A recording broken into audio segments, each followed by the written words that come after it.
Hi students, next நம்ம எதை பத்தி பார்க்க போறோம் அப்படின்னா ஈக்குவேஷன்ஸ் ஆஃப் மோஷனை பத்தி தான் பார்க்க போறோம். இந்த ஒரு யூனிட்லயே ரொம்ப முக்கியமான பார்ட், கொஞ்சம் பெரிய பார்ட்னு சொல்லலாம். ஓகேங்களா, இந்த ஒரு ஈக்குவேஷன்ஸ் ஆஃப் மோஷன் அப்படிங்கிற அந்த ஒரு பார்ட். இதுல நம்ம என்ன பத்தி படிப்போம் அப்படின்னா முதல்ல சிம்பிளா ஈக்குவேஷன்ஸ் ஆஃப் மோஷன் அப்படிங்கிறது நார்மலா ஒரு பொருள் ஒரு இடத்துல இருந்து இன்னொரு இடத்துக்கு டிராவல் ஆகுது. ஒரு வெஹிக்கிளா இருக்கலாம், இது வேணா இருக்கலாம்.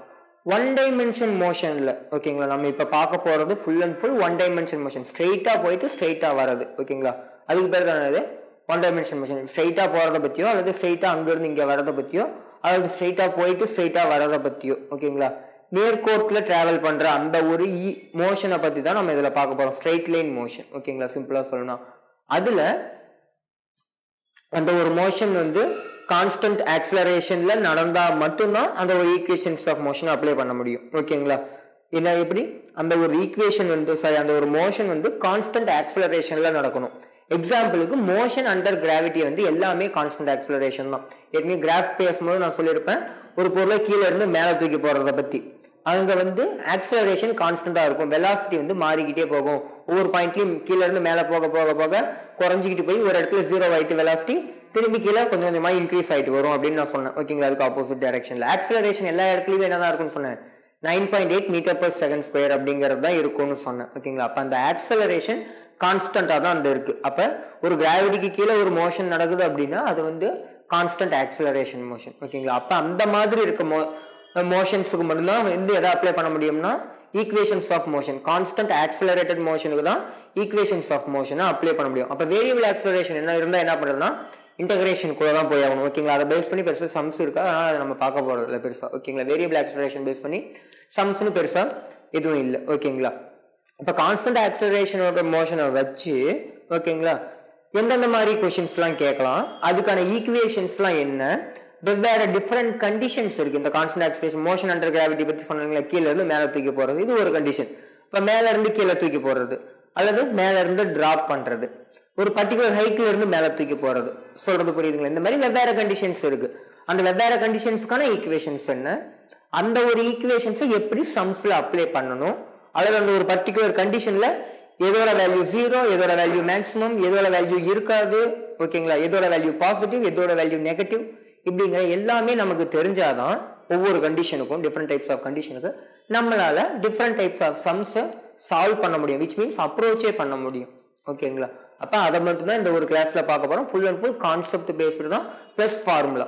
ஓகேங்களா, கான்செப்ட் பிளஸ் ஃபார்முலா பேஸ்டு இந்த ஒரு கிளாஸ் மூவ் பண்ணலாம். நெக்ஸ்ட் கிளாஸ்ல இருந்து இந்த ஒரு பார்ட்டுக்கான சம்ஸை ஆரம்பிப்போம். ஓகேங்களா, ஃபர்ஸ்ட் கண்டிஷன் இதுல என்ன அப்படின்னா ஒரு மோஷன் கான்ஸ்டன்ட் வெலாசிட்டியில நடக்குது. ஓகேங்களா, ஒரு மோஷன் கான்ஸ்டன்ட் வெலாசிட்டியில நடக்குது அல்லது ஆக்சலரேஷன் 0வா இருக்கு. ரெண்டும் ஒண்ணுதான் இல்லைங்களா, வெலாசிட்டி கான்ஸ்டன்ட் அப்படின்னா என்னது, ஆக்சலரேஷன் 0. ஓகேங்களா, இது உங்களுக்கு தெரிஞ்சதுதான், வெலாசிட்டி கான்ஸ்டன்ட்னா ஆக்சலரேஷன் 0. ஓகேங்களா, அந்த மாதிரி இருக்கிற ஏதோ ஒரு மோஷன் நடக்கணும். இதுக்கு நம்ம என்ன பண்ணுவோம், நம்ம நார்மலா யூஸ் பண்ணுவோம் இல்லைங்களா ஃபார்முலா. அதாவது இந்த கண்டிஷன்ல b equal to u சொல்றேன். ஓகேங்களா, ஆனா நார்மலா வெலாசிட்டி வேணும்னா என்ன பண்ணுவோம், டிஸ்பிளேஸ்மென்ட் பை டைம் அல்லது s by t அல்லது டிஸ்டன்ஸ் பை டைம், இந்த மாதிரி யூஸ் பண்ணுவோம். அதே ஃபார்முலா தான் டிஸ்பிளேஸ்மென்ட் கண்டுபிடிக்கிறதுக்கு. ஓகேங்களா, வெலாசிட்டி வேணும்னாலும் அதேதான், டிஸ்பிளேஸ்மென்ட்னா என்ன வந்திருக்கும், b into t வந்திருக்கும். ஓகேங்களா, அந்த மாதிரி தான் வெலாசிட்டி ஒரு கான்ஸ்டன்ட் வெலாசிட்டி இன்ட்டு எவ்வளவு டைம் போகுது. ஓகேங்களா, இது பிரச்சனை இல்லை. பட் இதுல இன்னும் சில டேர்ம்ஸ் நம்ம புதுசா இன்ட்ரடியூஸ் பண்ணிருக்கோம். ஓகேங்களா, இந்த இடத்துல என்னென்ன அப்படின்னா u அப்படிங்கறது என்ன குறிக்கும் அப்படின்னா இனிஷியல் வெலாசிட்டி. யூங்கிறது என்ன குறிக்கும், இனிஷியல் வெலாசிட்டி, bங்கிறது ஃபைனல் வெலாசிட்டி, sங்கிறத டிஸ்பிளேஸ்மென்ட்னும் ஏங்கிறத ஆக்சலரேஷன்னும் tங்கிறத டைம்னு நம்ம டினோட் பண்ணுவோம். ஓகேங்களா, எது என்னென்ன ஒவ்வொரு லெட்டர்ஸும் எதை டினோட் பண்ணுதுன்னு தெரிஞ்சுங்க. இந்த கண்டிஷன்ல ஃபர்ஸ்ட் என்னது, when a particle moves with a zero acceleration, acceleration இல்லாம கான்ஸ்டன்ட் வெலாசிட்டில மூவ் ஆகுது அப்படின்னா அந்த கண்டிஷன்ல என்னது, வெலாசிட்டி கான்ஸ்டன்ட். அப்ப இனிஷியல் வெலாசிட்டி ஃபைனல் வெலாசிட்டி சேமா தான் இருக்கணும். வெலாசிட்டி கான்ஸ்டன்ட் அப்படிங்கிறது இனிஷியலும் ஃபைனலும் சேமா தான் இருக்கும். அதனால b equal to u ன்னு எழுதிக்கலாம் இந்த ஒரு கண்டிஷன்ல, அல்லது s equal to ut ன்னு எழுதிக்கலாம். sங்கிறது என்னது, uங்கிறது இனிஷியல் வெலாசிட்டி அல்லது ஃபைனல் வெலாசிட்டி எது வேணாலும் வச்சுக்கலாம். s equal to ut அப்படின்னா uங்கிறது இடத்துல வெலாசிட்டி தான். அப்ப u வேணும்னா s by t, velocity equal to displacement by time, உங்களுக்கு தெரிஞ்ச ஃபார்முலா தான், அதுல இருந்து ஜஸ்ட் டெரைவ் பண்ணதான். இந்த இடத்துல அதே மாதிரி ஆக்சலரேஷன் 0வா இருக்கும். ஓகேங்களா, நெக்ஸ்ட் இதுல இன்னொரு கண்டிஷன் என்னன்னா magnitude of displacement is always equal to distance. ரொம்ப ரொம்ப முக்கியமான பாயிண்ட்.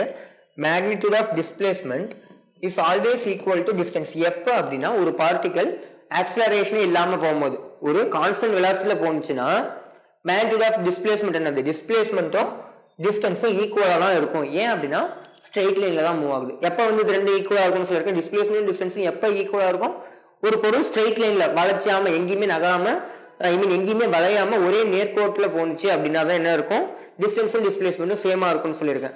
அப்ப வெலாசிட்டி சேம்னா ஓகேங்களா, வெலாசிட்டி சேம்னா டைரக்ஷனும் மாறக்கூடாது மேக்னிடியூடும் மாறக்கூடாது. அதுக்கு பேர் தான் அது சேம் வெலாசிட்டி, அதாவது கான்ஸ்டன்ட் வெலாசிட்டி. டைரக்ஷனும் மாறக்கூடாது மேக்னிடியூடும் மாறக்கூடாது ஓகேங்களா. அப்ப அந்த கான்ஸ்டன்ட் வெலாசிட்டி மீனிங் என்னது, ஸ்ட்ரெயிட்டா தான் போயிருக்கும் ஓகேங்களா. அந்த ஒரு மோஷன் எப்படி தான் இருக்கும், ஸ்ட்ரெயிட்டா தான் இருந்திருக்கும். அப்ப இந்த மாதிரி magnitude of displacement always equal to distance. அப்ப டிஸ்பிளேஸ்மெண்ட் கேட்டாலும் சரி டிஸ்டன்ஸ் கேட்டாலும் சரி ஒன் டைமென்ஷனல் மோஷன் ரெண்டும் ஒன்று தான். அது நமக்கு தெரியணும், ரொம்ப ரொம்ப முக்கியம். இப்போ இந்த இடத்துல எஸ்ங்கிறது எதை குறிக்கும்னா டிஸ்பிளேஸ்மெண்ட் தான் நார்மலா குறிக்கும். ஒரு டிஸ்டன்ஸ்னு கேட்டாங்கனாலும் அதே தான். ஏன்னா இந்த இடத்துல magnitude of displacement is equal to distance. ரொம்ப ரொம்ப முக்கியமான கண்டிஷன் ஓகேங்களா. இதுல ஒரு ஸ்ட்ரெயிட் லைன் மோஷன் டைரக்ஷனை மாத்தாதான் அந்த ஒரு மோஷன்ல ஓகேங்களா. Next when a particle moves with constant acceleration, இதுல இருந்தா நமக்கு மெயின் கண்டென்ட்டே ஆரம்பிக்குது. ஒரு பார்ட்டிகல் கான்ஸ்டன்ட் ஆக்சலரேஷன்ல மூவ் ஆகுது, இதுதான் மெயின் கண்டிஷன். ஒருவேளை வேரியபிள் ஆக்சலரேஷன்ங்கிறது எதாவது நீங்க கண்டுபிடிச்சிட்டீங்க அல்லது கொஸ்டின்ல கொடுத்துருக்காங்க ஆக்சலரேஷன் மாறுது டைமை பொறுத்து அப்படின்னா கண்டிப்பா நீங்க அந்த ஒரு கண்டிஷனுக்கு ஈக்குவேஷன்ஸ் ஆஃப் மோஷனை அப்ளை பண்ண முடியாது ஓகேங்களா. இந்த ஈக்குவேஷன்ஸ் ஆஃப் மோஷன் டெரிவேஷன் நமக்கு தேவையில்லை ஓகேங்களா. டெரிவேஷன் நம்மளோட புக்ஸ்ல கொடுத்துருப்பாங்க, நமக்கு ஃபைனல் ஃபார்முலாஸ் மட்டும் போதும். அந்த ஒவ்வொரு டேர்முக்கு என்ன மீனிங் இந்த பக்கம் நான் எழுதிருக்கேன் இல்லைங்களா. யூங்கிறது இனிஷியல் வெலாசிட்டி, விங்கிறது ஃபைனல் வெலாசிட்டி, எஸ் டிஸ்பிளேஸ்மெண்ட், அதே மாதிரி டீங்கிறது டைம், ஏங்கிறது ஆக்சலரேஷன் அப்படிங்கிற அது மட்டும் தெரிஞ்சா போதும். மற்றபடி எதுவும் தெரியணுங்கிற அவசியம் இல்லை சம்ம நம்ம அப்ரோச் பண்ணும்போது ஓகேங்களா. மெயினா 3 ஈக்குவேஷன்ஸ், இது 3 தான் ஈக்குவேஷன்ஸ் ஆஃப் மோஷன். 4வது வந்து ஒரு ஸ்பெஷல் கண்டிஷன் ஓகேங்களா. அந்த ஒரு கண்டிஷனுக்கான டெரைவ் ஆனது தான் என்னது, இந்த ஒரு 4th ஈக்குவேஷன். இந்த 3 தான் ஆக்சுவல் ஈக்குவேஷன்ஸ் ஆஃப் மோஷன். என்ன அப்படின்னா v = u + at, s = ut + half at square, v square = e square + 2as. உங்களுக்கு வந்து ஃபெமிலியரானதா தான் இருக்கும் ஓகேங்களா. இப்போ ஒரு 12th முடிச்சு நீங்க ரிப்பீட்டர்ஸா பார்த்துட்டு இருக்கீங்க அப்படிங்கும்போது உங்களுக்கு ஃபெமிலியரா தான் இருந்திருக்கும் ஓகேங்களா. அப்ப v அப்படிங்கிறது வந்து final velocity, u initial velocity, a acceleration, t time ஓகேங்களா. s displacement, u initial velocity, t time, a acceleration, t மறுபடியும் டைம் தான். v final velocity, u initial velocity, acceleration, displacement ஓகேங்களா. எல்லாத்துக்கும் அதே தான். 4வது ஒரு கண்டிஷன், இதுவுமே ரொம்ப முக்கியமான கண்டிஷன் தான். என்ன அப்படின்னா sn, அதாவது s என்னது டிஸ்பிளேஸ்மெண்ட். nth செகண்ட்ல டிஸ்பிளேஸ்மெண்ட் என்ன, nth செகண்ட் ஓகேங்களா. nth செகண்ட் அது என்னங்க சார், nth செகண்ட்னா ஒண்ணும் இல்ல, 5வது செகண்ட்ல டிஸ்பிளேஸ்மெண்ட் என்ன ஓகேங்களா. 5வது செகண்ட், 5வது செகண்ட்னா 5வது செகண்ட்ல மட்டும் மீனிங் ஓகேங்களா. ஒண்ணும் இல்ல, ஒரு பொருள் இங்க இருந்து இங்க டிராவல் ஆயிட்டு ஓகேங்களா. அப்ப அந்த இது வந்து ஒரு மொத்தம் 10 செகண்ட்ல, இந்த இடத்துல 5வது செகண்ட்ல டிராவல் ஆயிட்டுன்னு வச்சுக்கலாம். 5வது செகண்ட்ல அது கடந்த டிஸ்பிளேஸ்மெண்ட் என்ன, 5வது செகண்ட்ல மட்டும், 5th செகண்ட்ல ஓகேங்களா. அந்த ஒரு செகண்ட்ல மட்டும், இது வந்து ஒரு செகண்ட் தான். 5வது செகண்ட்னாலும் ஒரு செகண்ட் தான், 4வது செகண்ட்னாலும் ஒரு செகண்ட் தான், 2வது செகண்ட்னாலும் அந்த ஒரு செகண்ட் தான். அந்த ஒரு செகண்ட்ல இங்க இருந்து ஆரம்பிச்சது கான்ஸ்டன்டா ஆக்சலரேட் ஆயிட்டு போகுது, அதாவது 0. அடுத்த செகண்ட் 10 ஆகுதுன்னா 2வது செகண்ட் என்ன ஆகும், இன்னும் ஒரு 10 இன்க்ரீஸ் 20. கான்ஸ்டன்ட் ஆக்சலரேஷனா 10 இன்க்ரீஸ் ஆகுது ஒரு செகண்டுக்கு அப்படின்னா 20, 30, 40, 50. அப்ப 5வது செகண்ட்ல எவ்வளவு கடந்து இருக்குது, 50 இல்ல, 5 செகண்ட் வரைக்கும் 50. 5வது செகண்ட்ல 10 தான் ஓகேங்களா. அப்ப அந்த 5வது செகண்ட்ல எவ்வளவு கடந்து இருக்கும் சொல்றது புரியுதுங்களா. அப்ப அந்த 5வது செகண்ட கண்டுபிடிக்கிறதுக்கு, அதாவது nth செகண்ட் ஓகேங்களா, nth செகண்ட்ல எவ்வளவு டிஸ்பிளேஸ்மெண்ட் இருக்கு அப்படின்னு கண்டுபிடிக்கிறதுக்கான ஒன் ஆஃப் த ஃபார்முலா என்னது, u + a/2 2n - 1. ரொம்ப ரொம்ப முக்கியம் இந்த ஒரு ஃபார்முலா, ஞாபகம் வச்சுங்க. sn = u + a/2 2n - 1. இதுல ஏங்கிற ஆக்சலரேஷன், u இனிஷியல் வெலாசிட்டி தான் ஓகேங்களா. இங்க n எதை குறிக்கும்னா எத்தனாவது செகண்ட்ல கேக்குறாங்க. sங்கிறது displacement of the body at nth second, எத்தனாவது செகண்ட்ல அவங்க क्वेश्चनல கேக்குறாங்களோ அந்த வேல்யூ தான் அந்த n இடத்துல அப்ளை பண்ணணும் ஓகேங்களா. இது புரிஞ்சிருக்கும்னு நினைக்கிறேன். நெக்ஸ்ட் அடுத்த கண்டிஷனுக்குள்ள நான் போறேன் ஓகேங்களா.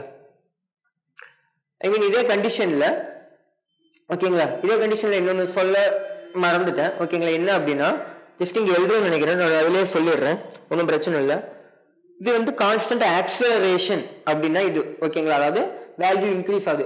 இதே ரிட்டார்டேஷனை பத்தி பேசுறாங்க, கொஸ்டின்ல ரிட்டார்டேஷன் இருக்கு, வேல்யூ வந்து 0ல இருந்து 50க்கு போனா பிரச்சனை இல்லை, 50ல இருந்து 0க்கு வருது, இந்த மாதிரி பேசலாம் ஓகேங்களா. ஒருவேளை கொஸ்டின்ல அந்த மாதிரி இருக்கும். அதுக்கான ஸ்பெஷல் கண்டிஷன் ஒன்று நெக்ஸ்ட் பேஜ்ல எழுதிருக்கேன் ஓகேங்களா. இந்த மாதிரி ரிட்டார்டேஷனை பேஸ் பண்ணி ஒரு ஸ்பெஷல் கண்டிஷன் மட்டும் நெக்ஸ்ட் பேஜில் எழுதிருக்கேன். பட் இதுக்கான ஈக்குவேஷன்ஸுமே சைடில் நீங்கள் எழுதிக்கிங்க, ஒன்றும் பிரச்சனை இல்லை. இது ஆக்சலரேஷனுக்கு ஃபார் கான்ஸ்டன்ட் ரிட்டார்டேஷன். அதுக்கு என்ன வரும்? ரிட்டார்டேஷன் மீனிங் என்னது? ஆக்சலரேஷனுக்கு ஆப்போசிட். ஓகேங்களா, நெகட்டிவ் ஆக்சலரேஷன். ஓகேங்களா, அப்போ ஒன்றும் இல்லை, v equal to u minus a t பிளஸ்க்கு பதிலாக பிளஸ் ஏ வந்து என்னவாகும்னா எல்லா இடத்துலையும் மைனஸ் சி ஆகும், வேற எந்த ஒரு வித்தியாசமும் இல்லை.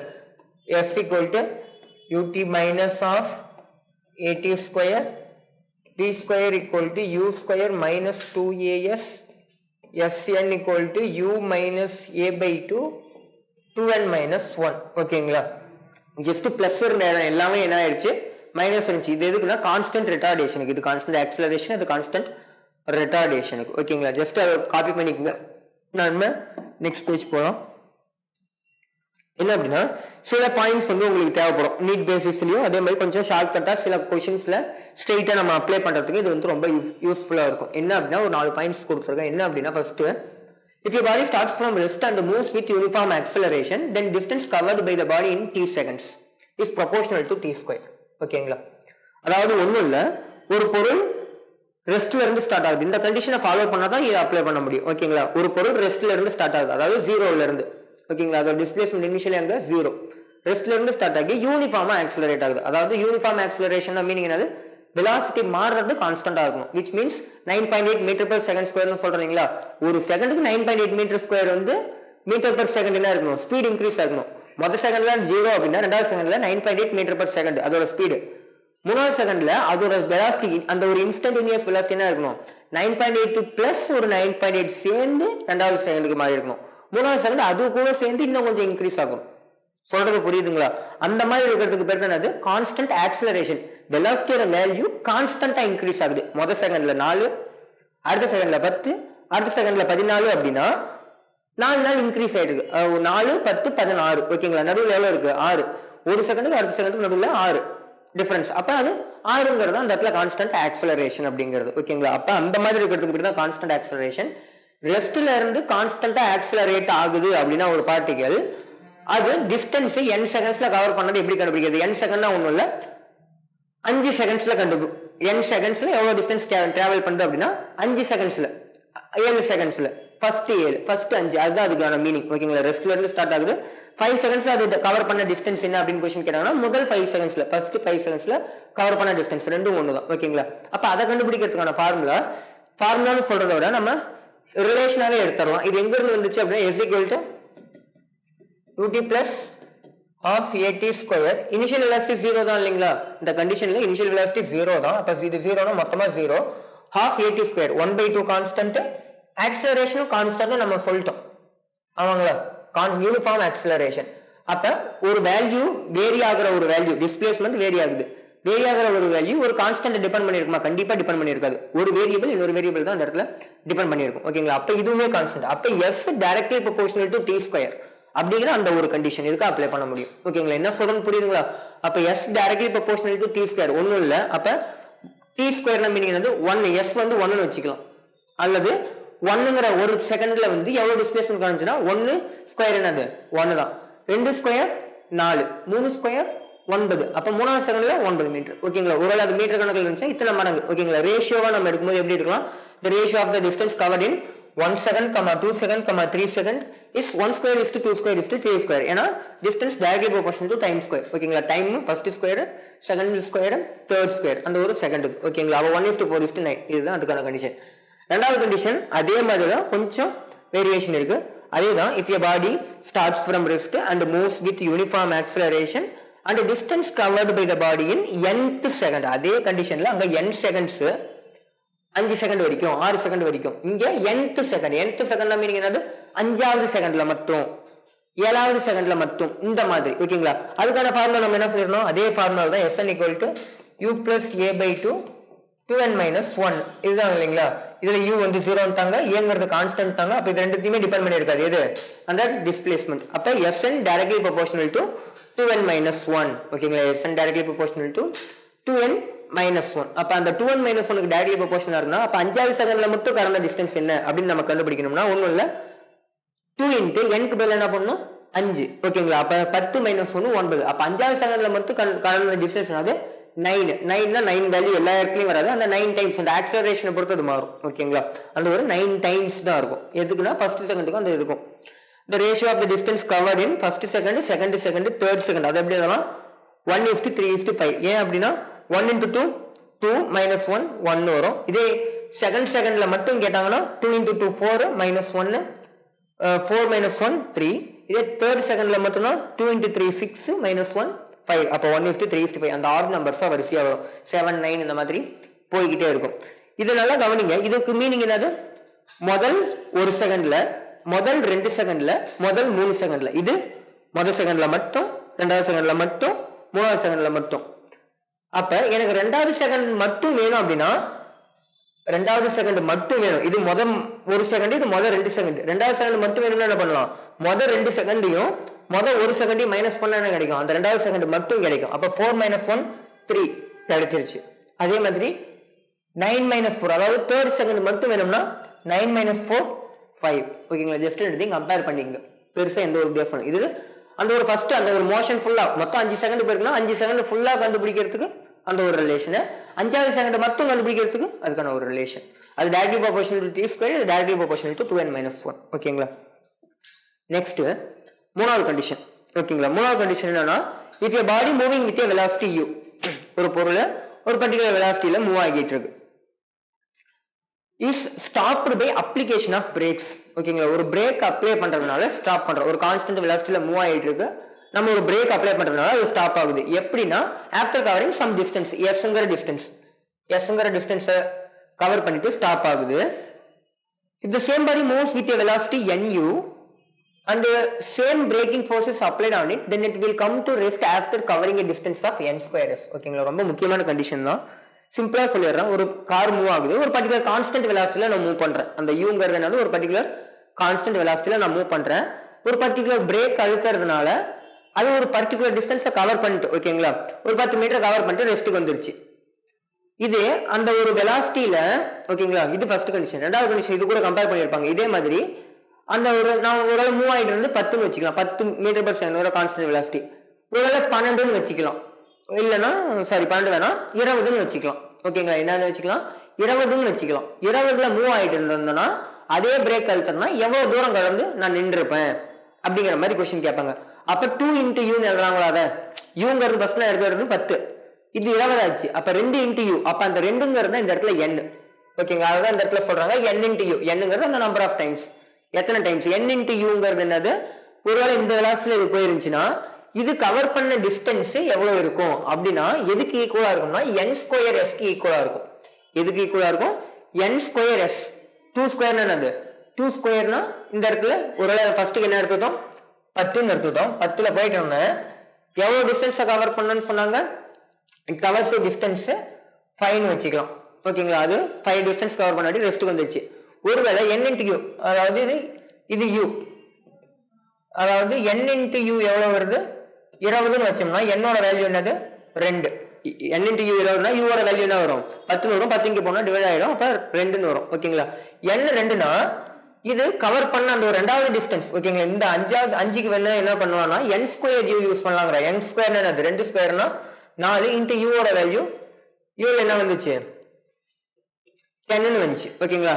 எவ்வளவு வந்துச்சு? ஐ மீன் u க்கு கவர் பண்ண டிஸ்டன்ஸ் 5. ஓகேங்களா? u க்கு கவர் பண்ண டிஸ்டன்ஸ் 5. அப்ப 2 ஸ்கொயர்னா 4, 4 into 5 20 வரும். அப்ப 20 மீட்டர், 20 மீட்டர்ல தான் போய் அது நின்றுக்கும். அப்படிங்கிற மாதிரி நம்ம ஈஸியா சால்வ் பண்றதுக்கான அந்த ஒரு ட்ரிக், இந்த ஒரு கண்டிஷனுக்கு இந்த ஒரு ஃபார்முலாவை ஈஸியா அப்ளை பண்ணிக்கலாம். ஓகேங்களா? ஜஸ்ட் எப்படி வந்துச்சுங்கிறத, எதனால u ஸ்கொயருக்கு டைரக்ட்லி ப்ரொபோர்ஷனல் அப்படிங்கறத எடுத்திருக்காங்க. இந்த கண்டிஷன் அது v square = u square - 2as. எதனால மைனஸ் யூஸ் பண்ணிருக்காங்க? ரிட்டார்டேஷன், வேல்யூ குறையுது. a body moving with uniform velocity, ஒரு பர்టిక్యులர் வெலாசிட்டில போயிட்டு இருந்தது ரெஸ்ட்க்கு வருது, ஒரு வேல்யூ மேக்ஸிமம் வேல்யூல இருந்து 0க்கு வருது, அப்ப அது ரிட்டார்டேஷன். அதனால மைனஸ். இதுல என்னது? ஃபைனல் வெலாசிட்டி 0, ரெஸ்ட்க்கு வருதுங்கும் போது என்னது மீனிங்? Final velocity 0. ஒரு பொருள் ரெஸ்ட்ல இருந்து ஆரம்பிச்சு போகுது அப்படின்னா இனிஷியல் வெலாசிட்டி 0. ஓகேங்களா? ஒரு பர்టిక్యులர் வெலாசிட்டில இருந்து 0க்கு வருது, ஃபைனல் வெலாசிட்டி 0. ஓகேங்களா? அப்ப final velocity 0 - u square - 2as, -2as இந்த பக்கம் வந்தா +2as னு வருங்களா? -2as இந்த பக்கம் வந்தா +2as. நமக்கு s மட்டும் வேணும் அப்படின்னா என்ன பண்ணலாம்? u² / 2a னு கிடைக்கும். என்ன வரும்? u² / 2a. இந்த a வந்து கான்ஸ்டன்ட். ஓகேங்களா, ஒருவேளை ஆக்சலரேஷன் கான்ஸ்டன்ட், அந்த ரிட்டார்டேஷன் நம்ம ஒரே பிரேக் தான் அழுத்துறோம் போது ஒரே அளவு தான் ரிட்டேட் ஆகும். ரிட்டார்டேஷன் எப்படி இருக்கும், ஒரே மாதிரி தான் இருக்கும். சேம் ரிட்டார்டேஷன் அப்படிங்கும்போது அதை டிபெண்ட் பண்ணி இருக்காது 2a. ஓகேங்களா, அப்ப u ஸ்கொயர், அப்ப s directly proportional to u ஸ்கொயருக்கு டைரக்ட்லி ப்ரொபோர்ஷனலா இருக்கும். சாரி, ஓகேங்களா, s க்கு டைரக்ட்லி ப்ரொபோர்ஷனலா இருக்கும், u ஸ்கொயருக்கு டைரக்ட்லி ப்ரொபோர்ஷனலா இருக்கும். அப்ப அதை வச்சு நம்ம சால்வ் பண்ணலாம். அப்ப ஒருவேளை இங்க 2 மீட்டர் அப்படின்னா அந்த 10 மீட்டர், இதை வச்சு ரேஷியோவை நம்ம ரிலேஷன் எடுக்கலாம். எந்த மாதிரி அப்படின்னா s1 by s2 equal to u1 by u2. Question என்னென்ன கொடுத்திருப்பாங்க, இதை வச்சு நம்ம எடுக்க முடியுங்களா? ரெண்டு கண்டிஷன் தான் சொல்லிருக்காங்க. s directly proportional to u square போது s1 by s2 equal to u1 by u2 நம்மளால எழுத முடியும். ஓகேங்களா, s1 அவங்களே கொடுத்திருந்தாங்க, ஒருவேளை 5 ன்னு கொடுத்திருந்தாங்க. s2 வந்து தெரியாது, அதுதான் நம்ம கண்டுபிடிக்கணும். அப்படின்னா u ஒருவேளை ஓகேங்களா, u ஒருவேளை 10 அப்படின்னா u1 divided by u2. ஓகேங்களா, இதுல வேற வேற வேல்யூ கொடுத்துருக்கலாம், மேபி என்ன வேல்யூ கொடுத்துருக்கோம் அதை வச்சு நம்ம s2 கண்டுபிடிக்கலாம். ஒருவேளை s2 கொடுத்திருந்தாங்கன்னா இந்த வேல்யூ கண்டுபிடிக்கலாம். எது கொடுத்திருந்தாலும் நம்ம இதை வச்சு ஜஸ்ட் அப்ளை பண்ணி கண்டுபிடிக்க முடியும். ஓகேங்களா, ஜஸ்ட் இந்த ஒரு ரிலேஷன் ரொம்ப ரொம்ப முக்கியம் ரிட்டார்டேஷன் ஆகிறதுல. ஓகேங்களா, ரிட்டார்டேஷன் ஆகிறதுல டிஸ்டன்ஸையும் அந்த ஒரு இனிஷியல் வெலாசிட்டியும் கம்பேர் பண்ற மாதிரி, அது கவர் பண்ண டிஸ்டன்ஸையும் இனிஷியல் வெலாசிட்டியும் கம்பேர் பண்ற மாதிரி ஒன் ஆஃப் த ரிலேஷன். அதே மாதிரி if u becomes n times then s becomes n square times. இதையுமே நோட் பண்ணீங்க, u வந்து n times வந்துச்சுன்னா s எந்த அளவுக்கு மாறி இருக்கு, n square termsக்கு மாறி இருக்கு. ஃபைனலா இன்னொரு கண்டிஷன், ரொம்ப சிம்பிளான கண்டிஷன் தான், பெருசா கேட்கறதுல இருந்தாலும் தெரிஞ்சுக்கலாம்.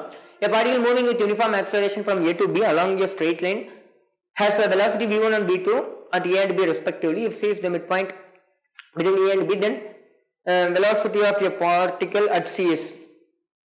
ஒரு பர்டிகுலர் பார்ட்டிகல் வந்து யூனிஃபார்ம் ஆக்சலரேஷன்ல போகுது, ஒரு ரெண்டு பாயிண்ட் நடுவுல யூனிஃபார்ம் ஆக்சலரேஷன்ல ஏக்கும் பிக்கு நடுவுல யூனிஃபார்ம் ஆக்சலரேஷன்ல போகுது. ஓகேங்களா, யூனிஃபார்ம் ஆக்சலரேஷன்ல போகும்போது ஏங்கிற பாயிண்ட்ல அதோட வெலாசிட்டி v1 பிங்கிற பாயிண்ட்ல அதோட வெலாசிட்டி v2 கன்சிடர் பண்ணாங்கன்னா இது ரெண்டுக்கு நடுவுல ஒரு பாயிண்ட் இருக்கு. ஓகேங்களா, ஒரு மிட் பாயிண்ட். அப்ப அந்த இடத்துல அதோட வெலாசிட்டி எப்படி கண்டுபிடிக்கிறதுனா அதுக்கான ஒரு ஷார்ட்கட் ஃபார்முலா இந்த இடத்துல இது வெலாசிட்டி அட் c ன்னு வச்சுக்கலாம். அப்ப வெலாசிட்டி அட் c எப்படி கண்டுபிடிக்கலாம் அப்படின்னா இது c பாயிண்ட்னா velocity at c = root of v1 square plus v2 square divided by 2. root of v1 square plus v2 square divided by 2. Just இந்த ஒரு கண்டிஷனுக்கு இந்த ஒரு ஃபார்முலா. ஓகேங்களா, next equations of motion under gravity. ஓகேங்களா, ரொம்ப ரொம்ப முக்கியம். ஈக்குவேஷன் ஆஃப் மோஷன் அண்டர் கிராவிட்டில, அண்டர் கிராவிட்டியில மோஷன் எப்படி இருக்கும், அதுல நிறைய கண்டிஷன்ஸ் இருக்கு. First condition free fall. Free ஃபால்ங்கிறது நத்திங் பட் ஒரு பொருளை தானா கீழே விடுறது. ஓகேங்களா, ஒரு பொருளை ஜஸ்ட் டிராப் பண்றது. ஓகேங்களா, இதுல மோஸ்ட்லி நமக்கு தெரிய வேண்டியது கண்டென்ட் தான் மெயின், ஃபார்முலா தான் அப்புறம். ஓகேங்களா, என்ன நடக்குது என்ன கண்டுபிடிக்க சொல்லுவாங்க அப்படிங்கிறது தான். ஓகேங்களா, ஒரு பொருளை தானா கீழே விடுறது. ஓகேங்களா, ஒரு பொருளை தானா கீழே விடுறோம்னா நம்ம ஏதாவது ஃபோர்ஸ் கொடுக்குறோமா அல்லது வெலாசிட்டி கொடுக்குறோம்னா கண்டிப்பா இல்ல, அது தானா ஜஸ்ட் டிராப் பண்ணா போதும் கீழே விழுந்துரும். ஏன் அப்படின்னா கிராவிட்டினால. எதனால? கிராவிட்டினால. கிராவிட்டி அப்படிங்கிறது என்னது இந்த இடத்துல அப்படின்னா ஆக்சலரேஷனுக்கு காரணமா இருக்கு. அந்த ஒரு பொருள் நகர்றதுக்கு காரணமே என்னதான், கிராவிட்டி தான். ஓகேங்களா, அப்ப அந்த ஆக்சலரேஷன் எதுக்கு ஈக்குவல்னா கிராவிட்டிக்கு ஈக்குவலா இருக்கும். இந்த இடத்துல மெயினா என்னது, ஆக்சலரேஷன் எதுக்கு ஈக்குவல், கிராவிட்டிக்கு ஈக்குவல். பூமிக்கு நம்ம ஃப்ரீ பாடி டயக்ராம்ல பார்த்திருப்போம், mg எங்க ஆக்ட் ஆகும், which means weight. கிராவிட்டி வந்து சென்டர் ஆஃப் த எர்த் நோக்கி தான் ஆக்ட் ஆகும். அப்ப கீழே கிராவிட்டி கீழே இருக்கு, பொருள் கீழேயே வருது அப்படின்னா அது பாசிட்டிவ். ஓகேங்களா, பொருள் கீழே பொருள் கீழே வருது, கிராவிட்டியுமே கீழே தான் இருக்கு. ஆமா இல்லைங்களா, அதனால அது பொருள் கீழே வந்துச்சுன்னா கிராவிட்டியை பாசிட்டிவ்னு எடுப்போம். ஒருவேளை பொருள் மேல போச்சு அப்படின்னா கிராவிட்டியை நெகட்டிவ்ல எடுப்போம். ஏன்னா கிராவிட்டி கீழே இருக்கு, பொருள் மேல போகுது. ஓகேங்களா, அதை வச்சு நம்ம சிம்பிளா ஞாபகம் வைக்கிறதுக்காக அந்த மாதிரி எடுப்போம். ஓகேங்களா, ஃப்ரீ ஃபால் கண்டிஷன்ல பொருள் கீழே தான் வருது, இனிஷியலா நம்ம எந்த ஒரு வெலாசிட்டியும் கொடுக்க போறது. அப்ப இனிஷியல் வெலாசிட்டி 0, ரொம்ப ரொம்ப முக்கியம். ஆக்சலரேஷன் எதுக்கு ஈக்குவலா இருக்கும், கிராவிட்டிக்கு ஈக்குவலா இருக்கும். ஓகேங்களா, அதே மாதிரி இந்த ஒரு ஃப்ரீ ஃபால் கண்டிஷன்ல நம்ம என்ன கன்சிடர் பண்ணுவோம் அப்படின்னா ஐடியல் 1D மோஷன்ல என்னன்னு கன்சிடர் பண்ணுவோம்னா ஏர் ரெசிஸ்டன்ஸையோ ஆக்சலரேஷன் வந்து ஹைட்டை பொறுத்து மாறும். ஓகேங்களா, அந்த ஆக்சலரேஷன் டியூ டு கிராவிட்டி ஹைட்டை பொறுத்து மாறும். நம்ம பெருசா கன்சிடர் பண்ண மாட்டோம், ரொம்ப சின்ன மைனூட் தான் இருக்கும். அதே மாதிரி அந்த ஒரு ஏர் ரெசிஸ்டன்ஸுமே நார்மலா இருக்கும். இந்த ஒரு யூனிட்லயே நம்ம அதை பத்தி படிக்க மாட்டோம். நம்ம 4th யூனிட்ல தான் இந்த ஏர் ரெசிஸ்டன்ஸ் அப்படிங்கிற வார்த்தையை பத்தி அதிகமா படிப்போம். ஓகேங்களா, இந்த யூனிட்ல இந்த ஒரு சம்ஸ் இந்த யூனிட் பேஸ் பண்ணி சம்ஸ் வரும்போது ஏர் ரெசிஸ்டன்ஸை கன்சிடர் பண்ண மாட்டோம். காற்று தடை, ஒரு பொருள் மேலமிக்கல வரும்னா காற்றினால் தடுக்க முடியும். நார்மலா ஒரு பொருளை டிராப் பண்றோம் அப்படின்னா ஒரு கல்லை டிராப் பண்றதுக்கும் ஒரு பேப்பரை டிராப் பண்றதுக்கும் வித்தியாசம் இருக்கு. ஆமா இல்லைங்களா, பேப்பர் பொறுமையா கீழே வரும், கல் சீக்கிரம் வந்துடும். ஏன் அப்படின்னா பேப்பரை காத்து தடுக்குது, கல்லை தடுக்க முடியல, அதுக்கான ஃபோர்ஸ் இல்லை அந்த ஒரு காத்துக்கு. ஓகேங்களா, ஆனா வேக்யூம்ல ஒரு வெற்றிடத்துல நீங்க விட்டுறீங்க அப்படின்னா ரெண்டும் ஒரே டைம்ல தான், கல்லா இருக்கட்டும் பேப்பரா இருக்கட்டும்.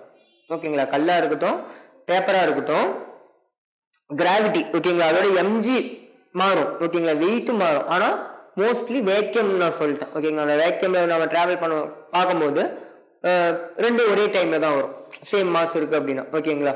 அதனால ஜஸ்ட் இந்த இடத்துல நம்ம எதை கன்சிடர் பண்ண மாட்டோம் அப்படின்னா ஏர் ரெசிஸ்டன்ஸையும் அதே மாதிரி ஹைட்னால இருக்க அந்த ஒரு வேரியேஷனையும் கன்சிடர் பண்ண மாட்டோம். ஜஸ்ட் ஜி கான்ஸ்டன்ட், ஏர் ரெசிஸ்டன்ஸ் இல்லை ஓகேங்களா.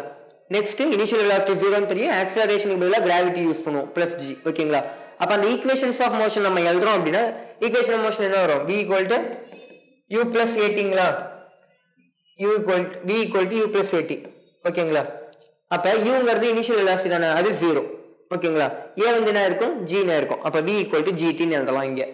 Next s equal to ut plus half at square, இங்கேயும் u 0 தான். அப்ப 1/2 a க்கு பதிலாக g half gt square. v square equal to u square plus 2as, இதுலயும் u 0, a க்கு பதிலாக g எழுதிக்கலாம். s க்கு பதிலாக ஹைட் மேல இருந்து கீழே வருது இல்லைங்களா, sங்கிறது டிஸ்பிளேஸ்மெண்ட் தானே, அப்ப அதுக்கு பதிலாக ஹைட்னு எழுதிக்கலாம். அப்ப 2gh ஓகேங்களா, 2gh. அப்ப snங்களா, sn equal to u plus a/2 2n minus 1 ஆமா இல்லைங்களா. u வந்து இங்கேயுமே 0, அப்ப a க்கு பதிலாக g அவ்வளவுதான். hn equal to g divided by 2 2n minus 1. Formula வந்து மனப்பாடம் பண்ணுங்கிற அவசியம், அந்த ஒரு 4 ஃபார்முலா மட்டும் உங்களுக்கு தெரிஞ்ச போதும். இதுக்கப்புறம் வர எல்லா ஃபார்முலாக்கும் கண்டிஷன் ஈஸியா ஞாபகம் வைக்கிறது தான் ஓகேங்களா. ஜஸ்ட் இதுல இருந்து ஒரு டவுட் இருக்காது நினைக்கிறேன், ஜஸ்ட் இந்த ஒரு ஃபார்முலாஸ் நோட் பண்ணிக்கோங்க. இந்த கண்டிஷனுக்கான கிராஃப் ஓகேங்களா, இந்த ஒரு ஃப்ரீ ஃபால் கண்டிஷன் நான் வெர்டிகலி அப்வர்ட் மோஷனுக்கான கிராஃப்லாம் அங்கேயே கொடுத்துட்டோம் ஓகேங்களா. வெர்டிகலி அப்வர்ட் மோஷன்ல கிராஃப் எந்த மாதிரி இருக்கும் அப்படிங்கறத நம்ம பார்த்துட்டோம் ஓகேங்களா. இதுல free fall condition, free fall கண்டிஷனுக்கான கிராஃப் ஒன்றும் இல்லை, ஒரு பொருளை முதல்ல டிராப் பண்றேன், அது எப்படி இருக்கும், கான்ஸ்டன்ட் வெலாசிட்டில வருமானம் கண்டிப்பா வராது, அது ஆக்சலரேஷன்ல வரும் ஓகேங்களா. அதுக்கு ஆக்சலரேஷன் இருக்கும், அந்த ஆக்சலரேஷன் கான்ஸ்டன்டா இருக்கும் ஆமாங்களா. யூனிஃபார்ம் ஆக்சலரேஷன், வேல்யூ இன்க்ரீஸ் ஆகுமா, ஒரு பொருளை மேல இருந்து கீழே விட்டோம்னா வேல்யூ இன்க்ரீஸ் ஆகும்.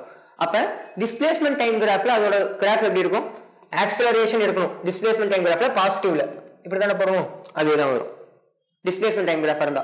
வெலாசிட்டி டைம் கிராஃப்ல வெலாசிட்டி இங்க கான்ஸ்டன்ட்ங்களா இல்ல, acceleration constant. Velocity time graph, இது டைம், இது வெலாசிட்டி. வெலாசிட்டி டைம் கிராஃப்ல கான்ஸ்டன்ட் ஆக்சலரேஷன் எப்படி டினோட் பண்ணுவோம், ஒரு ஸ்ட்ரைட் லைனா டினோட் பண்ணுவோம், அதேதான் ஓகேங்களா. ஆக்சலரேஷன் டைம் கிராஃப்ல ஆக்சலரேஷனை கான்ஸ்டன்ட் டினோட் பண்ணுவோம். ஆக்சலரேஷன் டைம் கிராஃப்ல ஆக்சலரேஷன் கான்ஸ்டன்ட் எப்படி டினோட் பண்ணுவோம், இந்த மாதிரி டினோட் பண்ணுவோம், அதேதான். மூணு ஒன்னே தான் ஆமா இல்லைங்களா. இதுவுமே ஆக்சலரேஷன் கான்ஸ்டன்ட், இதுவும் கான்ஸ்டன்ட் ஆக்சலரேஷன், இதுவும் கான்ஸ்டன்ட் ஆக்சலரேஷன் தான் குறிக்குது. மூணுக்குமே மீனிங் ஒன்று தான், ஆனால் வெவ்வேறு கிராஃப்ல வெவ்வேறு மாதிரி இருக்கு ஓகேங்களா. சொல்றது புரியும்னு நினைக்கிறேன். நெக்ஸ்ட் பார்த்து போலாம். வேல்யூ ஆஃப் ஜி நம்ம ஏற்கனவே சொன்ன மாதிரி 9.8 மீட்டர் பர் செகண்ட் ஸ்கொயர். அதே மாதிரி h = half gt ஸ்கொயர்ல இருந்து நம்ம என்ன எடுக்கலாம், half g ஓகேங்களா. முன்ன நம்ம பார்த்ததே தான், அந்த ஒரு ஸ்ட்ரைட் லைன் மோஷனுக்கு கண்டிஷன்ஸ் பார்த்தோம் இல்லைங்களா. கான்ஸ்டன்ட் 0ல இருந்து கான்ஸ்டன்டா ஆக்சலரேட் ஆகுது அப்படின்னா அதுக்கான ரேஷியோ, அது கவர் பண்ண டிஸ்டன்ஸுக்கான அந்த ஒரு ரேஷியோ இருக்கிறதுல ரெண்டுக்குமே சேமா தான் வரும். ஏன்னா இதுவும் ரெஸ்ட்ல இருந்தா ஆரம்பிக்குது, அந்த கண்டிஷனும் ரெஸ்ட்ல இருந்தோம். ஒரு பொருளை டிராப் பண்றதுனால ரெஸ்ட்ல இருந்தா ஆரம்பிக்கணும், u 0 தான் ஓகேங்களா. இதுவும் ரெஸ்ட்ல இருந்தா ஆரம்பிக்குது, கான்ஸ்டன்ட் ஆக்சலரேஷன், அங்கேயுமே கான்ஸ்டன்ட் ஆக்சலரேஷன். அப்ப அதேதான் half gt ஸ்கொயருக்கு டைரக்ட்லி ப்ரொபோர்ஷனலா இருக்கும். இது மூணுமே கான்ஸ்டன்ட் அப்படிங்கும்போது h directly proportional to gt square. அப்ப distance covered in 1 second 2 second 3 second எதுக்கு equal, 1 square equal to 2 square is to 3 ஸ்கொயருக்கு ஈக்குவலா இருக்கும். அதே மாதிரி distance covered in nth second same தான், hn directly proportional to 2n - 1 ஓகேங்களா. ஏன்னா இந்த இடத்துல இது g கான்ஸ்டன்ட் 2 கான்ஸ்டன்ட், அப்ப 2n - 1க்கு டைரக்ட்லி ப்ரொபோர்ஷனலா இருக்கும். அப்ப இங்கேயுமே 1 first second second second third செகண்ட்ல கவர் பண்ணது 1:3:5 தான் ஓகேங்களா. ஃப்ரீ ஃபால் கண்டிஷன்லயுமே அதே மாதிரி ஃப்ரீ ஃபால் கண்டிஷன்லயுமே இன்னும் ஒரு 3 கண்டிஷன் இருக்கு. என்ன அப்படின்னா, if your body dropped from your height h above the ground, it reaches the ground after time. அதாவது ஒரு பர்టిక్యులர் டைம்ல இருந்து. இந்த क्वेश्चन நம்ம இந்த ஃபார்முலாஸ்ல இருந்தே சால்வ் பண்ணிடலாம். இந்த மாதிரி क्वेश्चन இது ஒன் ஆஃப் த क्वेश्चना தான் கேட்பாங்க ஓகேங்களா. நான் இப்போ எழுதிருக்கிறது அது ஒரு கண்டிஷன், அந்த கண்டிஷன்ல क्वेश्चन கேட்டாங்கன்னா நம்ம அந்த ஃபார்முலா அப்ளை பண்ணுவோம் ஓகேங்களா. அந்த கண்டிஷன் கேட்டா நம்ம ஈக்குவேஷன் ஆஃப் மோஷன்ல போட்டாலுமே ஆன்சர் வரும். பட் இருந்தாலும் கொஞ்சம் டைமை மிச்சம் பண்றதுக்காக one of the shortcut ஓகேங்களா. ஸ்ட்ரைட்டா அந்த மாதிரி கேட்டாங்கன்னா ஈஸியா போட்டு போயிடலாம் அப்படின்னு. இதுல என்ன சொல்றாங்க, ஒரு பர்டிகுலர் ஹைட்ல இருந்து ஒரு பொருளை டிராப் பண்ணோம்னா ஹைட் கொடுத்துட்டாங்க ஓகேங்களா, ஹைட்டோட வேல்யூ கொடுத்துட்டாங்க. ஒரு பர்டிகுலர் டிராப் பண்ணோம், ஒரு பொருளை டிராப் பண்ணோம்னா ஒரு 5 செகண்ட்ல வருது, எவ்வளவு செகண்ட்ல வரும் கீழே கிரவுண்டை ரீச் பண்ண எவ்வளவு டைம் ஆகும் அப்படிங்கறத கேட்கறாங்க. அதுக்கான formula t = √2h/g. Nothing but எங்கிருந்து வரல, இந்த ஒரு ஃபார்முலா இருந்தோம். ஹைட் கொடுத்துட்டாங்க அப்படின்னா டைம் கேட்கறாங்க, ஹைட் கொடுத்துட்டாங்க டைம் கேட்கறாங்கன்னா நம்ம இதே யூஸ் பண்ணிக்கலாம் ஓகேங்களா. இது டைம் மட்டும் வேணும்னா இந்த g எங்க போகும், கீழே வந்துடும், h/g g வந்துரும் 2 மேல போய்டும் அப்ப 2h by g ஆயிடும் ஸ்கொயர் இந்த பக்கம் வந்தா ஸ்கொயர் ரூட் அதுதான் அந்த ஃபார்முலால எழுதிருக்கேன் வேற எதுவும் பண்ணல ஓகேங்களா சேம் இந்த ஃபார்முலால அப்ளை பண்ணியிருக்கோம் அந்த இடத்துல அப்ளை பண்ணி ஒரு ரெண்டு ஸ்டெப் வருங்களா அந்த ரெண்டு ஸ்டெப் முடிச்சு ஃபைனலா ஒரு ஃபார்முலாவா கொடுத்திருக்கோம் ஓகேங்களா next on reaching the ground it's velocity அதாவது பூமியை ரீச் பண்ணும்போது எவ்வளவு டைம் இருக்கும் ஒரு பர்டிகுலர் ஹைட்ல இருந்து விட்டோம்னா எவ்வளவு டைம் இருக்கும் கீழே வர எவ்வளவு வெலாசிட்டில வரும் ஒரு பர்டிகுலர் ஹைட்ல இருந்து விட்டா அதுக்கான ஃபார்முலா √2gh அதுவும் நத்திங் பட் இதுல இருந்து வந்ததுதான் வெலாசிட்டி கேக்குறாங்க எவ்வளவு ஹைட்னு கொடுத்துட்டாங்க ஹைட் கொடுத்துட்டாங்க வெலாசிட்டி கேக்குறாங்க அப்படிங்கும்போது இதுதான் ஃபார்முலா வெலாசிட்டி மட்டும் வேணும்னா வெலாசிட்டி ஸ்கொயர் தேவையில்ல ஸ்கொயர் அந்த பக்கம் போனா ரூட் அந்த பக்கம் போயிடும் ஓகேங்களா ஸ்கொயர் அந்த பக்கம் வந்தா ரூட் ஆயிடும் √2gh average velocity of the body of its motion அந்த ஒரு மொத்த மோஷன் மொத்த ஒரு அந்த இயக்கம் இருக்கு இல்லைங்களா அந்த ஒரு மொத்த மோஷனுக்குமான ஆவரேஜ் வெலாசிட்டிக்கான ஃபார்முலா ஜஸ்ட் ஞாபகம் வச்சுங்க பெருசா கேட்க மாட்டாங்க இருந்தாலும் ஞாபகம் வச்சுங்க gh/2 √gh/2 டி ஆவரேஜ்க்கான ஃபார்முலா என்னது இந்த ஒரு கண்டிஷன் ஃப்ரீ ஃபால் கண்டிஷன்ல √gh/2 ஓகேங்களா நெக்ஸ்ட் பேஜ் போலாம் நெக்ஸ்ட் கண்டிஷன் என்னன்னா your body is projected vertically down ஓகேங்களா ரொம்ப முக்கியம் projected vertically down ஒரு பர்டிகுலர் ஹைட்ல இருந்து டிராப் பண்றத பத்தி பார்த்தேன் இவ்வளவு நேரம் இதே அந்த ஹைட்ல இருந்து நான் ப்ரொஜெக்ட் பண்றேன் ஜஸ்ட் இப்படி டிராப் பண்ணாம இந்த ஒரு பொருளை ஜஸ்ட் இப்படி டிராப் பண்ணாம இப்படி தூக்கி போடுறேன் ஸ்ட்ரைட்டா கீழே தான் ஓகேங்களா 2 டைமென்ஷன் மோஷன் கூட நம்ம என்ன போகவே இல்லை ஒன்லி 1 டைமென்ஷன் மோஷன் தான் இந்த ஒரு பார்ட் ஜஸ்ட் இப்படி டிராப் பண்றோம் வேகமா இப்படி போடுறோம் அப்படின்னா அதுக்கான ஈக்குவேஷன்ஸ் ஆஃப் மோஷன் எப்படி எழுதலாம் ஓகேங்களா இதுக்கு முன்னாடி என்னது நார்மலா ஃபார்முலா என்னது v = u plus gt வரும் ஆமாங்களா u plus gt வரும் 18 என்பது gt ஆ மாதிரி இருக்கும் u ஓட வேல்யூ 0 ஆ இருக்கும் எதனால டிராப் பண்ணதுனால இதுக்கு 0 ஆகாது அவ்வளவுதான் ஏன்னா நம்ம ஒரு வெலாசிட்டி கொடுக்குறோம் இனிஷியலா ஒரு வெலாசிட்டி கொடுக்குறோம் யூங்கிறது இனிஷியல் வெலாசிட்டி ஓகேங்களா அப்ப இனிஷியல் வெலாசிட்டி இருக்கும் அதே மாதிரி h = s க்கு பதிலா h ut plus half gt² ஆமாங்களா இதுல u 0 ஆ இருக்கும் sங்கிறது h ஆ மாறிடுச்சு u 0 ஆ இருக்கும் இங்க 0 ஆகாது அவ்வளவுதான் next v² = u² plus 2gh இங்கேயுமே u 0 ஆ இருக்கும் இங்க 0 ஆகாது ஃபைனல் கண்டிஷன்லயே அதேதான் sn க்கு பதிலா hn = என்ன வரும் u plus g/2 2n - 1 அங்கேயுமே u 0 ஆ இருக்கும் இங்க u 0 ஆகாது அப்ப ஒரு பொருளை டிராப் பண்ணோம்னா இதே ஈக்குவேஷன்ல இங்க 0 போட்டுக்கோங்க இதே ஜஸ்ட் ப்ரொஜெக்ட் பண்ணாங்கன்னா அங்க வேல்யூ வரணும் ஓகேங்களா அந்த வேல்யூ கேட்பாங்க क्वेश्चन ஓகேங்களா அப்ப அது ஜஸ்ட் அந்த மாதிரி ஈக்குவேஷன் இருக்கும் அவ்வளவுதான் ஓகேங்களா ஜஸ்ட் நமக்கு தெரிஞ்ச அந்த ஒரு ஃபார்முலா ஒரே ஒரு ஃபார்முலா அந்த ஒரு 4 ஃபார்முலாஸ் இருக்கு இல்லைங்களா ஒன் செட் அந்த ஒன் செட் ஆஃப் ஃபார்முலால இருந்து டிஃபரெண்ட் டைப்ஸ் ஆஃப் கண்டிஷனுக்கு அந்த இடத்துல என்ன நமக்கு தேவை என்ன வேணும் என்ன வராது என்ன வரும் ஓகேங்களா இது எல்லாத்தையும் வச்சு நம்ம அனலைஸ் பண்றதுதான் நெக்ஸ்ட் கண்டிஷன் ரொம்ப சிம்பிளானது தான் வெர்டிகல் அப்வர்ட் மோஷன் ஓகேங்களா வெர்டிகல் அப்வர்ட் மோஷன் கொஞ்சம் பெருசு தான் இருந்தாலும் ஈஸியா புரிஞ்சுக்கலாம் வெர்டிகல் அப்வர்ட் மோஷன் அப்படிங்கும் போது ஒரு பொருளை கீழே இருந்து மேல தூக்கி போடுறேன் ஒரு பொருளை கீழே இருந்து மேல தூக்கி போடுறேன் கீழே இருந்து மேல தூக்கி போடுறேன் அப்படின்னா பொருள் மேல போகணும் பொருள் மேல போகணும்னா நான் இனிஷியலா ஏதோ ஒரு வெலாசிட்டி கொடுத்தலாம் ஏன்னா வெலாசிட்டி கொடுக்கல டிராப் பண்ணிட்டேன் அப்படின்னா அது கீழே தான் போகும் மேல போகாது ஏன்னா கிராவிட்டி கீழே இருக்கு அப்ப மேல தூக்கி போடுறோம் அப்படின்னா பொருள் மேல போகுது ஓகேங்களா அப்ப இனிஷியல் வெலாசிட்டி இருக்கும் கிராவிட்டி கீழே வரும்போது பிளஸ்னா மேல போகும்போது மைனஸ் சிம்பிளா சொல்லணும்னா கிராவிட்டி என்ன பண்ணா இந்த இடத்துல முதல்ல இங்க இருந்து மேல போக ஒண்ணும் இல்ல அங்கிருந்து கீழே வர 9.8 அளவுக்கு குறைஞ்சி இன்க்ரீஸ் ஆயிட்டு வந்துச்சுங்களா இங்க இருந்து போகும்போது 9 அளவுக்கு டிக்ரீஸ் ஆயிட்டே போகும் 9.8 மீட்டர்/செகண்ட் அளவுக்கு டிக்ரீஸ் ஆயிட்டே போகும் விச் மீன்ஸ் ரிட்டார்டேஷன் ஒரு பொருளை மேல தூக்கி போகும்போது என்ன நடக்கும் ரிட்டார்டேஷன் நடக்கும் அதனால மைனஸ் யூஸ் பண்றோம் அப்படின்னு ஞாபகம் வச்சுக்கலாம் ஈஸியா ஞாபகம் வச்சுக்கிறது நிறைய ட்ரிக் இருக்கு ஓகேங்களா எல்லாமே ட்ரிக்னு சொல்ல முடியாது எல்லாமே கான்செப்ட் மட்டும் தான் கரெக்டான கான்செப்டும் கூட ஓகேங்களா ஒரு பொருள் கீழே இருந்து மேல தூக்கி போகும்போது கிராவிட்டி கீழே இருக்கிறதுனால மேல போகுதுங்கிறதுனால மைனஸ் யூஸ் பண்ணலாம் அல்லது ஒரு பொருள் என்ன ஆகுது மேல போகும்போது வெலாசிட்டி குறைஞ்சிக்கிட்டே போகுது ரிட்டார்டேஷன் ஆகுது அதனால மைனஸ் யூஸ் பண்ணிக்கலாம் ஓகேங்களா அப்ப பிளஸ் ஜிக்கு பதிலா மைனஸ் ஜி யூஸ் பண்ணுவோம் இனிஷியல் வெலாசிட்டி இருக்கும் ஓகேங்களா அதை வச்சு நம்ம இப்ப ஈக்குவேஷன்ஸ் எழுதுறோம் அப்படின்னா ஓகேங்களா இதே ஈக்குவேஷன்ஸ் தான் என்ன இருக்கும் எல்லாத்துலயும் நடுவுல மைனஸ் வந்திருக்கும் இது வந்து மேல இருந்து கீழே தூக்கி போடுறது எல்லாமே பிளஸ்ங்களா இது கீழே இருந்து மேல தூக்கி போடுறது எல்லாமே மைனஸ் நடுவுல ஓகேங்களா சேம் ஈக்குவேஷன்ஸ் அப்படியே இருக்கும் செக் பண்ணி பாத்துங்க இனிஷியல் வெலாசிட்டி வந்து இருக்கு அதே மாதிரி இங்க இனிஷியல் வெலாசிட்டி இருக்கு இங்க இனிஷியல் வெலாசிட்டி இருக்கு இது வெர்டிகல் ப்ரொஜெக்ஷன் மேல இருந்து கீழே ஓகேங்களா இதுலயும் a = g இதுலயும் a = g தான் பட் இது பிளஸ் g இது மைனஸ் g ஓகேங்களா ஏன் அப்படின்னா கீழே இருந்து மேல போகுது பொருள் ரிட்டார்டேஷன் ஆகுது ஓகேங்களா இது கீழே when your body is projected vertically upward with a velocity u its velocity reaching the point of the projection is minus u just nothing but ரொம்ப முக்கியமான பாயிண்ட் and சிம்பிளான பாயிண்ட்டும் கூட ஓகேங்களா இது புரியணும் அப்படின்னா உங்களுக்கு எனர்ஜி பேஸ் பண்ண கான்செப்ட் தெரிஞ்சிருக்கணும். பொட்டன்ஷியல் அண்ட் கைனடிக் எனர்ஜி இருந்தாலும் பரவாயில்ல, ஜஸ்ட் சொல்றேன்.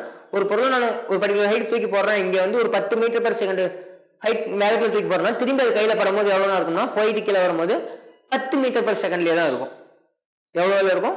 10 மீட்டர் பர் செகண்ட்ல தான் இருக்கும். ஏன் அப்படின்னா இந்த இடத்துல வெலாசிட்டி வந்து மாறி இருக்காது, டைரக்ஷன் மட்டும் தான் மாறி இருக்கும். இங்க மேல போகும்போது இங்க இந்த டைரக்ஷன்ல 10னா கீழே வரும்போது இந்த டைரக்ஷன்ல 10, அவ்வளவுதான் மாறி இருக்கும், வேற எதுவும் மாறி இருக்காது. ஏன் அப்படின்னா பொட்டன்ஷியல் எனர்ஜி வந்து கைனடிக் எனர்ஜி பொட்டன்ஷியல் எனர்ஜியா கன்வெர்ட் ஆகுறது. One energy is converted into another energy. இந்த இடத்துல ஹைட்டை பேஸ் பண்ணும்போது இந்த இடத்துல இருக்கும்போது ஒரு பர்டிகுலர் பொட்டன்ஷியல் எனர்ஜி இருந்துச்சுன்னா இங்க போகும்போது இன்னொரு பர்டிகுலர் பொட்டன்ஷியல் எனர்ஜி இருக்கும். அந்த பொட்டன்ஷியல் எனர்ஜி தான் திரும்பி இந்த இடத்துக்கு வரும்போது கைனடிக் எனர்ஜியா கன்வெர்ட் ஆகி வரும், வேற எதுவும் இல்லை. ஓகேங்களா? Next, when your body is projected vertically up from the ground, its time of ascent is equal to time of descent when the air resistance is. இதுவுமே முக்கியமான பாயிண்ட் தான், ரொம்ப ரொம்ப முக்கியமான பாயிண்ட். ஒரு பொருளை நான் கீழே இருந்து மேல தூக்கி போடுறேன், ஓகேங்களா? இங்க ஏர் ரெசிஸ்டன்ஸ் நம்ம கன்சிடர் பண்ண போறது இல்லை. அப்படின்னா ஒரு பொருள் இங்க இருந்து நான் தூக்கி போகும்போது மேல போறதுக்கு எவ்வளவு நேரம் எடுத்துக்கிச்சு டைம், அதே நேரம் தான் கீழே வரத்துக்கும் எடுத்துக்கும் அப்படின்னு சொல்றாங்க. Time of ascent equal to time of descent அப்படின்னு சொல்றாங்க. மேல போறதுக்கு எவ்வளவு நேரம் எடுத்துக்குதோ அதே நேரம் தான் கீழே வரத்துக்கும் எடுத்துக்கும் அப்படின்னு சொல்றாங்க. நெக்ஸ்ட், அட் மேக்ஸிமம் ஹைட், ரொம்ப ரொம்ப முக்கியமான கண்டிஷன் இது. ஓகேங்களா? இதை பேஸ் பண்ணி நிறைய கொஸ்டின்ஸ் இருக்கும். அட் மேக்ஸிமம் ஹைட், ஓகேங்களா? ஒரு பொருளை நான் கீழே இருந்து மேல தூக்கி போடுறேன், அப்ப மேக்ஸிமம் ஹைட்ல என்ன நடக்கும்? ஓகேங்களா? அட் மேக்ஸிமம் ஹைட்ல நடக்கும். ஏற்கனவே உங்களுக்கு சொல்லியிருக்க இந்த கண்டிஷனை கிராஃப் பேஸ் பண்ணி ஒரு சம் சால்வ் பண்ணும்போது மேக்ஸிமம் ஹைட்ல வெலாசிட்டி 0 ஆகும். அது வெலாசிட்டி 0 ஆகிற அந்த ஒரு இடமா மேக்ஸிமம் ஹைட், எப்படி வேணாலும் சொல்லலாம். கீழே இருந்து ஒரு பர்டிகுலர் வெலாசிட்டியில தூக்கி போடுறேன், அந்த வெலாசிட்டி கொஞ்சம் கொஞ்சமா குறைஞ்சிட்டே போய் ஒரு இடத்துல 0 ஆகும், அந்த இடமா மேக்ஸிமம் ஹைட், அல்லது மேக்ஸிமம் ஹைட்ல வெலாசிட்டி 0 இருக்கும். ஞாபகம் வச்சுக்கோங்க. ஓகேங்களா? அப்ப மேக்ஸிமம் ஹைட்னா என்னது? Final velocity 0. ஓகேங்களா? அந்த ஒரு பர்டிகுலர் கண்டிஷன்ல இனிஷியலா ஒரு பர்டிகுலர் வெலாசிட்டி இருந்திருக்கும், ஃபைனல் வெலாசிட்டி மேக்ஸிமம் ஹைட் கண்டிஷனா ஃபைனல் கண்டிஷனா கன்சிடர் பண்றோம் அப்படின்னா அந்த இடத்துல என்னது? ஃபைனல் வெலாசிட்டி 0, இனிஷியல் வெலாசிட்டி இருந்திருக்கும். அதே மாதிரி மேக்ஸிமம் ஹைட்ல ஃபார்முலா என்ன meaning? v square equal to u square minus 2gh, இதுதான் உங்களுக்கான ஃபார்முலா. ஓகேங்களா? v ஸ்கொயர் 0 ஆயிடுச்சு, அப்ப u ஸ்கொயர் எப்படி எழுதலாம்? u square equal to 2gh. அப்ப h மட்டும் நமக்கு வேணும்னா என்ன எழுதலாம்? hங்கிறத maximum height u square by 2g எழுதலாம். ஜஸ்ட் அதுதான் இங்க எழுதிருக்கேன், வேற எதுவும் பண்ணல. ஓகேங்களா? u ஸ்கொயர் என்னன்னு எழுதிருக்கேன். அப்ப மேக்ஸிமம் ஹைட் கேட்கறாங்க, அதாவது ஒரு பொருளை நான் 5 மீட்டர் பர் செகண்ட்ல மேல் நோக்கி தூக்கி போடுறேன், மேக்ஸிமம் ஹைட் என்னன்னு கேட்டாங்கன்னா 5 ஸ்கொயர் பை 2g, 2 இன்ட்டு ஜிக்கு பதிலா 10 போட்டோம்னா அவ்வளவுதான், 5 பை 20. ஓகேங்களா? அதாவது 1/4, 0.25 அப்படிங்கிறது என்னது? Maximum height. 5 மீட்டர் பர் செகண்ட்ல தூக்கி போட்டோம்னா 0.25 மீட்டர் தான் மேல போகும், அப்படிங்கிறது அதுக்கான மீனிங். ஓகேங்களா? ரொம்ப ரொம்ப சிம்பிளான கண்டிஷன், h மேக்ஸுக்கான அந்த ஒரு ஃபார்முலா. ஓகேங்களா? நெக்ஸ்ட் அதே மாதிரி u ஈக்குவல் டு gt ஆயிருக்கும். u ஈக்குவல் டு gt, அதாவது v square v equal to u plus at ஆயிருக்கும். u minus gt இருந்துச்சுங்களா? v equal to u minus gt use பண்ணிருப்போம். ஓகேங்களா? u மைனஸ் gt யூஸ் பண்ணிருப்போம். அப்ப இந்த இடம் 0 ஆயிடுச்சு அப்படிங்கும்போது u இந்த gt இந்த பக்கம் வந்தா பிளஸ்ல வந்திருக்கும், அதான் u ஈக்குவல் டு gt. ஓகேங்களா? Next condition time of ascent and time of descent. ஒன்னும் இல்ல, மேல போறதுக்கு இருக்கிற டைம் கீழே எடுத்துக்கிறது வர டைம் சேம், இதே ஃபார்முலா t மட்டும் வச்சுட்டோம்னா u பை g. ஓகேங்களா? u பை g கிடைக்கும். இந்த இடத்துல ரெண்டு டைமும் சேம் இப்பதான் பார்த்தோம். அப்ப இது ரெண்டும் சேர்ந்து ரெண்டுக்குமே இதே ஃபார்முலா தான். டைம் ஆஃப் ஃபிளைட் அப்படிங்கிறது ஒன்னும் இல்ல, இது ரெண்டும் சேர்ந்து வருது. ஓகேங்களா? மேல போயிட்டு கீழே வருது, மேல போறது டைம் ஆஃப் அசென்ட், கீழே வருது டைம் ஆஃப் டிசென்ட், ரெண்டும் சேர்ந்தா டைம் ஆஃப் ஃபிளைட். அப்ப 2u பை g உங்களுக்கு ஃபார்முலா கிடைக்கும். என்னன்னு கிடைக்கும்? 2u by g. ஓகேங்களா? நெக்ஸ்ட் ஃபைனல் கண்டிஷன், ஏற்கனவே நான் உங்களுக்கு சொன்ன கண்டிஷன் தான். என்ன அப்படின்னா ஒரு பொருள் மேக்ஸிமம் ஹைட்டை ரீச் பண்ணுது அப்படின்னா அதோட வெலாசிட்டி 0, அந்த ஒரு பாயிண்ட்ல வெலாசிட்டி 0, ஆனா acceleration not equal to 0, g க்கு ஈக்குவலா இருக்கும். அதோட வேல்யூ எதுக்கு ஈக்குவலா இருக்கும்? g க்கு ஈக்குவலா இருக்கும். நெக்ஸ்ட் கண்டிஷன் என்ன அப்படின்னா a body is dropped from a height, அதாவது ஜஸ்ட் என்ன இருக்கு அப்படின்னா ஒரு பொருளை ஒரு பர்டிகுலர் ஹைட்ல இருந்து நம்ம டிராப் பண்றோம். ஓகேங்களா? ஒரு பர்டிகுலர் ஹைட்ல இருந்து டிராப் பண்றோம், அதே டைம்ல கீழ இருந்து ஒரு பொருளை மேல தூக்கி போடுறாங்க, மேல இருந்து ஒரு பொருளை டிராப் பண்றாங்க, அதே டைம்ல கீழ இருந்து ஒரு பொருளை ஒரு பர்டிகுலர் வெலாசிட்டில தூக்கி போடுறாங்க. இந்த கண்டிஷனை கொடுத்தா மட்டும் இந்த ஃபார்முலாஸ் யூஸ் பண்ணணும். ஓகேங்களா?